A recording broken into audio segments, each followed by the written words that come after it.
On one Saturday in 1990, somebody opened fire with a gun on 3rd Avenue, Chinatown, and hit somebody walking by. And he died in his girlfriend's hand, actually. And the whole Calgary was shocked. The following Tuesday, we had our Adolescents Needs Network meeting, and I asked the 20-odd agency that was there, how many visible minority did you serve last year? And one person put up her hand and said, we had one. And then I suddenly realized that 30% of immigrant population is not served. So I gathered some friends together and said, can we try to start something?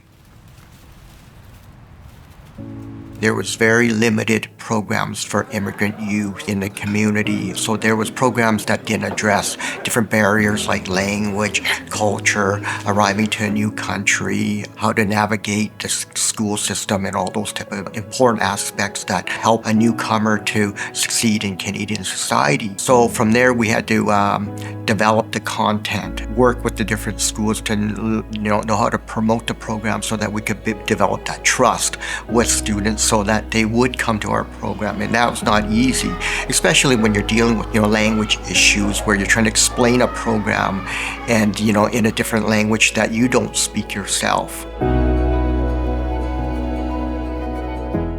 4 of us had the job of going out to the 2 school boards here to say, here we are, Calgary's in need of giving support to newcomer families. I was able to meet with the principals of the Calgary Board of Education and then the Calgary Catholic system.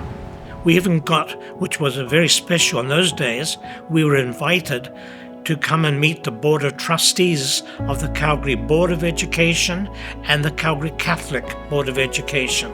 So to meet the trustees, that gave us a certain legitimacy of people saying, if these people accept you, then we better listen to you if you want to come and provide services to the children and the students and the parents in our schools.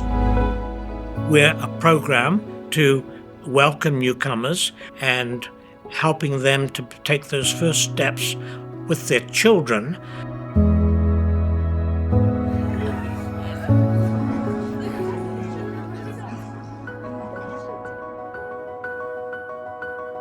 I'm a huge advocate of collaborative work. We have had a long-standing relationship with the CBE and the Calgary Catholic School District since about 1992. And without that relationship, we would not have the availability or the access that we currently have to be able to go into schools and have the kind of impact that we're having right now. Without them, we couldn't do what we do.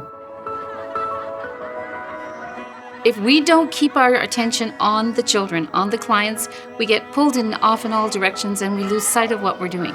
It has to be the filter for everything we do. Is this good for children? What do kids need? CBFY is a household name in settlement. I run into individuals from time to time who graduated from CBFY programs, and they find out I'm on the board, and all of a sudden they're sharing stories, and I'm thinking, wow, here's somebody 10 years later from this group of people that still remember the organization and want to get involved or want to give back however they can.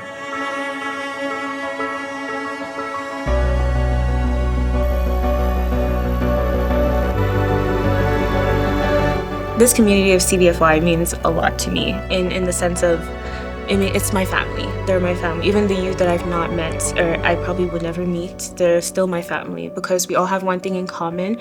We came here struggling, trying to find our footing and find our way. And this club kind of pulled us in and said, no, you're okay, come here, we got you. They really taught us, and put us in the right way to actually be great people in the community. The fact that they continue to grow tells you that there's a huge need for service providers in settlement that do focus on just youth.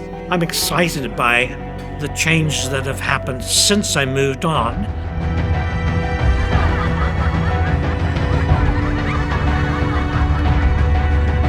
The proudest is what the original board did, how this Bridge Foundation grew from a basement room to this present day.